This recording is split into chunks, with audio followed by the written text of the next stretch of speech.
প্রিয় শিক্ষার্থীবৃন্দ, আসসালামু আলাইকুম। আশা করছি তোমরা ভালো আছো এবং সুস্থ আছো। আজকে আমরা সৃজনশীল পদ্ধতি নিয়ে আলোচনা করব, অর্থাৎ জ্ঞান, অনুধাবন, প্রয়োগ এবং উচ্চতর দক্ষতার যে বিষয়গুলো রয়েছে, এখানে আমরা কতটুকু সময় দিব এক একটা প্রশ্নে এবং কোন অংশ কিভাবে লিখবো সেই বিষয় নিয়ে আজকে বিস্তারিত আলোচনা করব।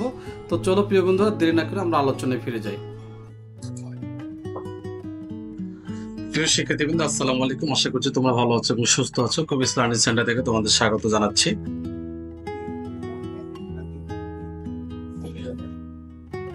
আমি হুমায়ুন কবির, সহকারী শিক্ষক, EBN public school and college, Bogura. আজকে যা জানাবো, সৃজনশীল লেখার যে পদ্ধতি রয়েছে সেই পদ্ধতি সম্পর্কে তোমাদের আজকে বিস্তারিত জানাবো। তো প্রিয় শিক্ষার্থীবৃন্দ, সৃজনশীল সম্পর্কে কিছু কথা আমরা জেনে নিই, তাহলে সৃজনশীল বুঝতে আমাদের একটু সহজ হবে। তো প্রতিটি সৃজনশীল প্রশ্নের 4টি স্তর থাকে। স্তরগুলো হচ্ছে জ্ঞানমূলক, অনুধাবনমূলক, প্রয়োগমূলক এবং উচ্চতর দক্ষতামূলক। সাধারণ গণিত বা উচ্চতর গণিতের সৃজনশীল পদ্ধতিতে আবার 4টি স্তরে 3টি প্রশ্ন স্তর থাকে: অনুধাবনমূলক, প্রয়োগ ও উচ্চতর দক্ষতামূলক। প্রতিটি প্রশ্নের সাথে একটি অনুচ্ছেদ দেওয়া থাকে। বাংলা, ইসলাম শিক্ষা কিংবা বাংলাদেশ ও বিশ্ব পরিচয়ের মতো বিষয়গুলোতে সাধারণত অনুচ্ছেদের সাথে তুলনাস্বরূপ বিভিন্ন প্রশ্ন দেওয়া থাকে, কিন্তু গণিতের ক্ষেত্রে অনুচ্ছেদটি খুবই গুরুত্বপূর্ণ, কেননা বেশিরভাগ সময় গণিতে অনুচ্ছেদের তথ্য ব্যবহার করে প্রশ্নের উত্তর করতে হয়। সৃজনশীল প্রশ্নের উত্তর লেখার কিছু নিয়মাবলী রয়েছে। কেবল পৃষ্ঠার পর পৃষ্ঠা লিখলেই নম্বর পাওয়া যায় এমনটি ভেবে থাকলে তা নিঃসন্দেহ ভুল। ঘন্টার পর ঘন্টা ব্যয় করে লেখা শেষ করার পরেও হয়তো দেখা যাবে পাশের সারির ছেলেটা বা মেয়েটা তোমার চেয়ে কয়েক গুণ বেশি নম্বর পেয়েছে। তবে এমনটি হওয়ার কারণ কি, চলো একটু জেনে নেওয়া যাক। কারণটি হচ্ছে অনেকের কাছেই সৃজনশীল প্রশ্ন উত্তরের সঠিক নিয়মটা অজানা। খাতার সৌন্দর্য রক্ষা, বাক্য গঠনে তথ্যভিত্তিক তথ্য উপস্থাপন, প্রশ্ন উত্তরে স্বচ্ছতা থাকা বাঞ্ছনীয়। সৃজনশীলের ক্ষেত্রে উদ্দীপক ও পাঠ্য বইয়ের সমন্বয় সাধন ইত্যাদির সমন্বয়ে সৃজনশীল প্রশ্নের উত্তর করতে হয়।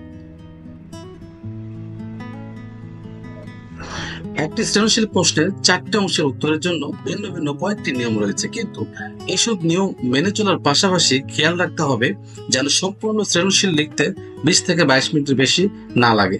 20 মিনিটের মধ্যে এক একটি সৃজনশীল প্রশ্নের উত্তর লিখে ফেললেই দেখবে যে পরীক্ষার নির্ধারিত সময়ের মধ্যে সম্পূর্ণ লেখা হয়ে যাবে।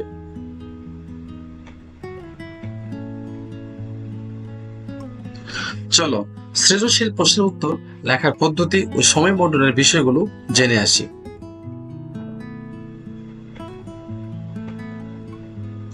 প্রথমে আমরা জানবো জ্ঞানমূলক প্রশ্ন।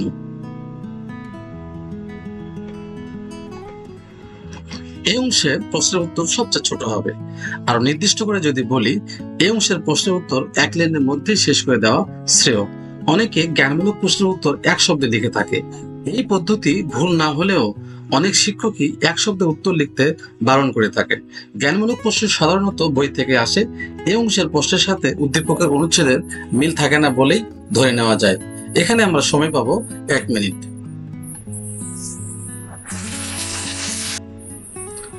এখন অনুধাবনমূলক প্রশ্ন নিয়ে আলোচনা করা যায়।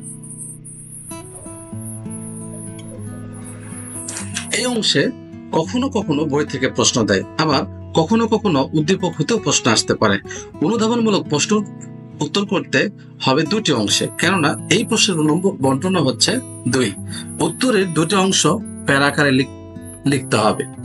প্যারার প্রথম অংশে প্রশ্নের সাথে সামঞ্জস্যপূর্ণ কিছু জ্ঞানমূলক উত্তর দেওয়া যেতে পারে। পরবর্তী অংশে প্রশ্নের মূল উত্তর কিছুটা গুছিয়ে লিখতে হবে। প্রথম প্যারায় জ্ঞানের অংশ অল্প কথায় শেষ করে দ্রুত দ্বিতীয় অংশে নজর দিতে হবে।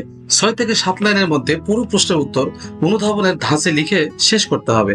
অনুধাবন প্রশ্নের উত্তরের সাইজ আধা পৃষ্ঠা হলে ভালো হয়, তবে খেয়াল রাখতে হবে বেশি সুন্দর করে লিখতে গিয়ে যেন অতিরিক্ত সময় খরচ না হয়। এখানে আমরা সময় পাবো 4 থেকে 5 মিনিট। এখন আসা যাক প্রয়োগমূলক প্রশ্ন। প্রয়োগমূলক প্রশ্ন উত্তর খুবই গুরুত্বপূর্ণ, কেননা এই প্রশ্নের উত্তরের সাহায্যে পুরো সৃজনশীল প্রশ্ন উত্তরের একটি ধারণা পাওয়া যায়।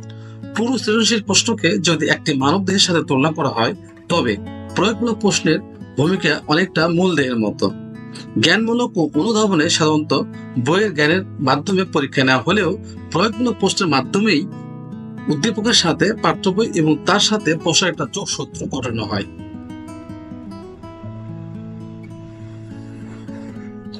এই অংশে মূলত উদ্দীপকের কোন অনুচ্ছেদের সাথে পাঠ্য বইয়ের কোন অংশের পার্থক্য কিংবা সাদৃশ্য তুলে ধরতে বলা হয়। এই প্রশ্নের উত্তরের জন্য নির্ধারিত নম্বর হচ্ছে 3। সুতরাং এই প্রশ্ন ও প্যারায় দিলে সবচেয়ে ভালো হয়। প্রথম প্যারায় থাকবে যথারীতি কিছু জ্ঞানের সমাহার। এক্ষেত্রে প্রথম প্যারায় উদ্দীপকের অনুচ্ছেদের ছোট একটি সারমর্ম দেওয়া যেতে পারে এবং একই সাথে অনুচ্ছেদের সাথে পাঠ্য বইয়ের গল্পের সম্পর্কটাও খুব ছোট আকারে দেওয়া যেতে পারে।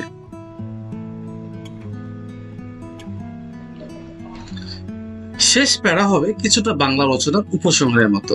এই অংশের মূলত প্রয়োগের ব্যাপারটা চলে আসবে। এখানে উত্তরের পুরো অংশের একটা ছোট প্রিভিউ দিতে হবে এবং সাথে সাথে উদ্দীপকের সাথে প্রয়োগমূলক প্রশ্নের উত্তর সর্বোচ্চ 1.5 পৃষ্ঠার মধ্যে সম্পূর্ণ করাটাই যুক্তিযুক্ত। এর বেশি অহেতুক কথাবার্তা লিখলে তা প্রচুর সময় নষ্ট করবে। এখানে আমরা 6 থেকে 7 মিনিট সময় পাবো।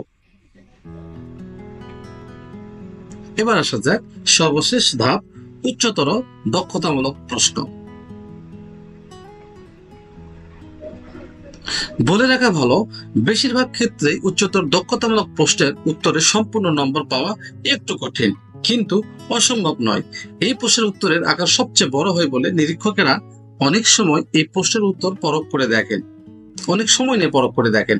এই ধরনের প্রশ্নের ধরনও একটু ভিন্ন ধরনের হয়। অনেক সময় প্রশ্নে বিভিন্ন বিষয় নিয়ে বিশ্লেষণ করতে বলা হয়, আবার অনেক সময় প্রশ্নে বিভিন্ন বিষয় সম্পর্কে যুক্তিগত বর্ণনা করতে বলা হতে পারে। অনেক সময় দেখা যায় প্রশ্নের নির্দিষ্ট কোনো উত্তর নেই, তখন মূলত যে সুন্দর করে উপযুক্ত যুক্তি দিয়ে নিজের মতামতটি ব্যাখ্যা করতে পারবে তার উত্তরই বেশি হবে হৃষ্টপুষ্ট। উচ্চতর দক্ষতার জন্য তোমার যে খুব বেশি পরিমাণের উচ্চতর দক্ষতা প্রয়োজন তা কিন্তু নয়, শুধুমাত্র লেখার সময় কয়েকটি ছোট কৌশল অবলম্বন করাই যথেষ্ট। এই প্রশ্নের উত্তরের জন্য 4 নম্বর বরাদ্দ থাকবে, সুতরাং প্রশ্নের উত্তরও 4 প্যারায় লিখতে হবে। প্রথম 3 প্যারা লেখার ক্ষেত্রে প্রয়োগমূলক স্তরের পন্থা অবলম্বন করতে হবে, অর্থাৎ প্রথম 3 প্যারা লেখার সময় প্রয়োগমূলক স্তরের মতো করেই লেখা যেতে পারে। চতুর্থ প্যারা লেখার সময় বিশেষ মনোযোগ দিতে হবে, কেননা এই প্যারার উপকরণগুলোই উচ্চতর দক্ষতামূলক প্রশ্নকে প্রয়োগ থেকে আলাদা করে দিবে। এখানে আমরা হাতে সময় পাবো 8 থেকে 9 মিনিট।